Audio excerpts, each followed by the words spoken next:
Telangana real estate నిజంగా పడిపోయిందా, ఆగిపోయిందా? ఇది mouth పబ్లిసిటీనా? Real ఎస్టేట్లో రెండు కోణాలు ఉంటుంది. ఒకటి ప్రచారం ద్వారా హైప్ రావటం, ఇంకోటి ప్రచారం ద్వారా పడగొట్టే ప్రయత్నం చేయడం.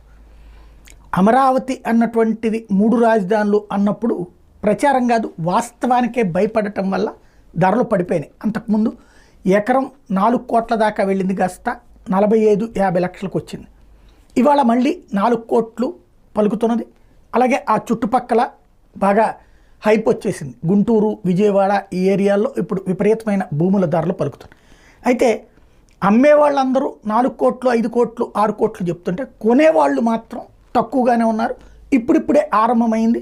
1-1.5 ఉన్నటువంటి ల్యాండ్స్ 2.5-3 కోట్లకు కొంటున్నటువంటి పరిస్థితి అయితే ఉంది. ఖచ్చితంగా అమరావతి ఆంధ్రప్రదేశ్లో రియల్ ఎస్టేట్ భారీగా ఇంప్రూవ్ అవుతున్నదన్నమాట వాస్తవం. అది